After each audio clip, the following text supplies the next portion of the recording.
happy to come out to you. Otherwise, we can continue our conversation. Any questions? Okay, well, again, there's so many ins and outs, nooks and crannies of the Constitution to explore. One thing I really wanted to ask our panel, particularly our political science panelists, is that the Constitution, as we talked about, is a local document that has some terrible or extremely controversial problems in it today.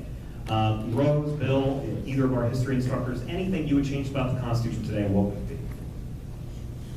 I guess I can start. I don't know that I'd change it, but I know that it's certainly controversial, and that's the Electoral College. The Electoral College, sure. Correct. How we elect our president. Correct. And, it's sort of, I guess, a lot of people, it sort of depends on whose ox was gored. If you're on the losing end of it, get rid of that thing, or if you're on the winning end, no, it's perfectly fine. But I guess I'm one of the people who say we need to stick with it, for a while.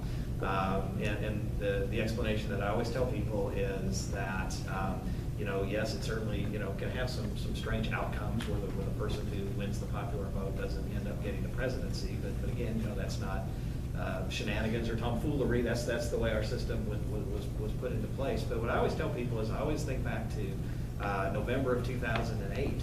And my classes heard this story, and they're probably sick of it. But I always like to think of November 2008, Barack Obama and Joe Biden are in a heated race with John McCain and Sarah Palin for the presidency. And I always say, does anybody happen to remember where Barack Obama happened to be on that Sunday night, November the 5th, before the election on the 7th? And does anybody know? My class does, but does anybody else know where Barack Obama was? I was there. Yeah. He was here in town. He was at Parkview High School, Kennedy Stadium, doing an election rally. And going, what in the world was Barack Obama doing at Parkview High School 2 days before this national election? Well, it's because, to win the presidency, you need to cobble together the correct number of electoral votes. And to do that, that forces you to come to places like Springfield or Delaware or these small states. And again, to get rid of the Electoral College because you don't like the results, then that suddenly means that the people making all the decisions for us are those living in New York, California, Ohio, and Illinois. So that's when I think, if you hear people talking about how we need to change the Constitution, that's what they're going to say. But let me just be a proponent for the Electoral College. Could you potentially argue, because I'm not a fan, could you potentially argue that the Electoral College swings the door too much the other way? What it really does at the end of the day, and there have been math analyses of these, is it devalues those big voters in big urban areas, and it enhances the value in more rural areas. And couldn't you argue the Constitution the Electoral College and the Constitution swings the door too much in the other way? Perhaps it keeps New York and LA from running the show, but it also enhances Madison, Wisconsin, and Des Moines, and what makes people who live in those cities any smarter than the few folks who live in LA and New York and such. Well, you could argue that, but would you also want to, you could also argue that why does Wyoming, that has 5,000 people and a bunch of jackrabbits, have the same number of senators as California and New York? So, I just think that goes with the territory. Sure, and something that's interesting about the Constitution. The Constitution was not imposed on Americans. We had to democratically choose it. And in the people supporting the Constitution were called Federalists, and they wrote a long series of magazines, 85 editions of this magazine, I guess you could call it, called the Federalist Papers. And in one of these Federalist Papers, I believe it's Hamilton that writes it. He writes an impassioned defense of the Electoral College. When he explains it, it makes a lot of sense. But the problem is that the Electoral College has morphed over the years. The way, and maybe our history folks can speak more to this, the way Hamilton really describes it is as a group of elites that can take the public's opinion into consideration. And then what happened over time? Can either of you speak to that? Well, I can talk historically what Hamilton's idea was, and I'm going to piggyback on something Bill said earlier, which is the inherent conflict of the document. It's a document that I think is at war with itself in many different ways. And one of the ways is the argument between Hamilton and Jefferson that becomes the defining feature of the early republic. Hamilton doesn't trust the masses. Hamilton gets accused of being an elitist and an aristocrat and favoring the British political system. In many ways he does. Jefferson's a more the populist, we would call him, right? He has faith in man to make their own decisions. Hamilton does not. So the Electoral College is that stopgap between the people and the educated elite, right? The Electoral College is supposed to save America from itself. That's how it's designed. Is how it's designed to do. And there's a phrase in there about removing some sort of demagogue elected by the mass of the people, which we talk about the members of the convention. Most of them are college educated, right? The Constitutional Convention, most are educated at a university level at a time when something like 0.1% of America has that level of education. So these are the elites. And when we look at the Constitution, you have Hamilton, who looks back to Europe for a model, and then to make it better. And then you have Jefferson, who looks west across the Appalachians and says that's where American independence and freedom is, to move westward and build our own society. So that's the dualism I see historically. I don't know, Jennifer, you want to piggyback on that? So, one thing that a lot of people have argued over time, and I don't know how much weight to put in this, but I'll irresponsibly put it out there, is the fact that the Electoral College was designed to be that group of elites to not discard what we have, but just consider it, and in the off chance that we elect, Ronald McDonald or somebody, they can shoot that down and elect their own person. That's what it's designed to do. Now, over the time, and I've heard this argued several times, that the Constitution completely failed to account for political parties. And what happened was political parties took complete control of our political processes, and as a result, commandeered the Electoral College, which now is just this kind of mishmash of just rubber stamping what people of their individual states want, and which is why it kind of ends up in this strange dynamic where some states are overvalued, other states, usually large states, are undervalued, and you can end up with, how many elections have we had now? 5, I think, where the person who has lost the popular vote has gone on to win the election.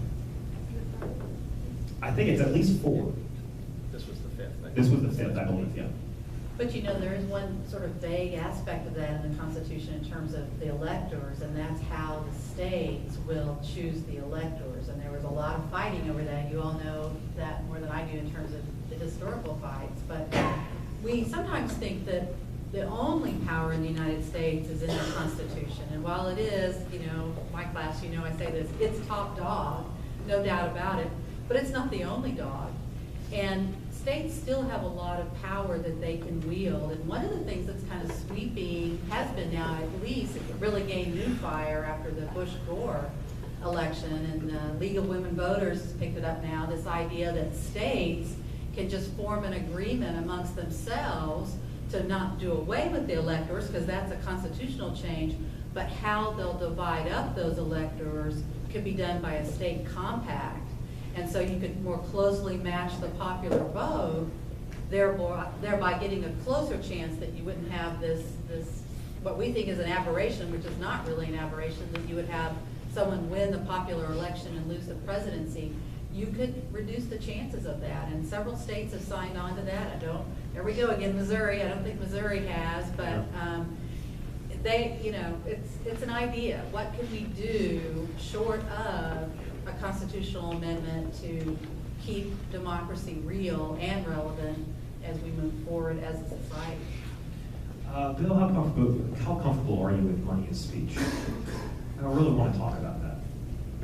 With money as speech? Yeah, like for instance, in our First Amendment, one of the big problems that a lot of Americans will say, if you ask them today, what's a major problem with American democracy today, is that they'll say there's too much money in elections. That's what they'll say. But the Supreme Court has said that money is constitutionally protected because money is speech. Can you figure out for us what that means and whether that makes sense? Is it a good idea? Is it really destructive? What's your opinion? Yeah, so I'm kind of all over the map on this one. You're good. Yeah, You sound good. And of course, that gets back to some of the campaign finance cases, Buckley versus Mayo, Citizens United, and things of that nature. And for those of you guys who don't know what I'm talking about, it's this idea, and I'll take you to the most recent case first, which is Citizens United versus the Federal Election Commission, which involved a group making a video, I think, about Hillary Clinton, and obviously anti-Hillary and that sort of thing. And anyway, a bunch of money was spent, case went all the way to the Supreme Court. The Supreme Court did a couple of disturbing things to me, and this was a conservative court that did this, and so I won't get into my whole issue about activism versus originalism and how that's a concept that swings both ways depending on the case. But basically what they are saying, and in Citizens United, which is particularly problematic, is first of all they said that for constitutional rights and constitutional protections, corporations are people. I thought that was a pretty dramatic departure for things, because What are they saying when they say that? When they say corporations are people? And the Supreme Court, very important to keep in mind, Supreme Court's our #1 body in this country that interprets what the Constitution means. And they came down on the side that corporations are people. Can you explain that? Well, because what a corporation is, for my econ fans out there, is an artificial entity that's created by state statute that allows people to come together for a business venture to basically avoid personal liability. So if they make a crappy product and it hurts you, the corporation protects those individual assets from you coming after to getting them from those folks who are the stockholders of the corporation. But what Citizens United said is that, well, corporations, they are a legal entity. They are a legal entity created by statute, and these legal entities have the same legal rights in many ways as human beings, that they have a right to express themselves. And of course, how do corporations express themselves? Corporations are, again, kind of these fictional, artificial creations, and the Supreme Court said, well, one of the ways that corporations express themselves is by donating money to campaigns and to candidates and to issues. And so that's how they speechify, as they would say. As Jon Stewart said in a great Daily Show piece called The Supreme Court, corporations speak through their wallet cords, so to speak, not their vocal cords, but their wallet cords.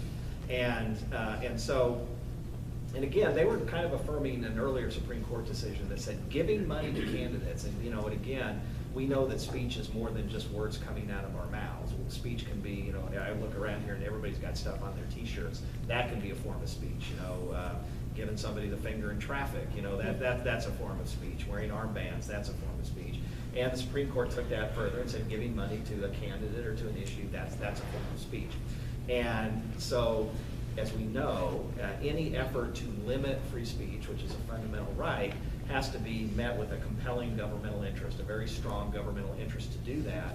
And those who argued against, this kind of unlimited financing said, well, you're just allowing, companies to buy elections.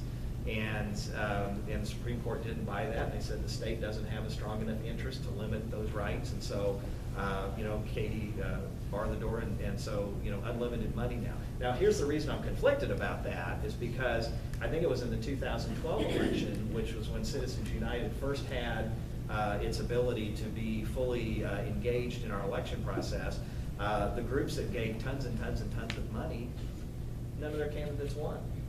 So, I don't know. I hear a lot of people saying we need to get money out of the system. I don't know.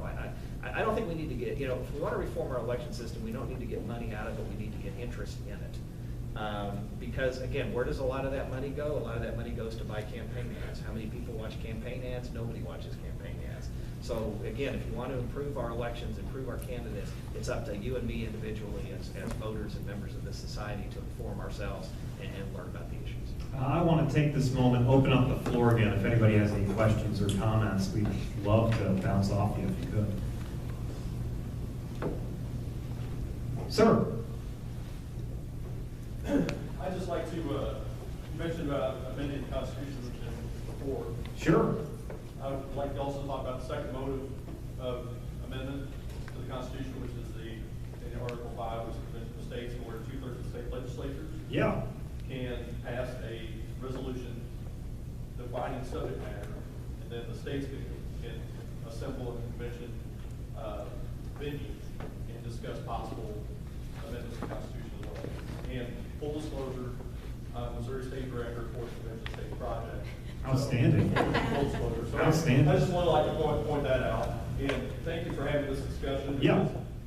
Really, and seeing everybody here, that's great. more education about and more interest in the Constitution than I've seen in my last 49 years. So I think it's really great that, you said, informed electorate is the key to preserving a representative public, and that's very, very key. So it's great to see it. I really appreciate that, sir. Thank you.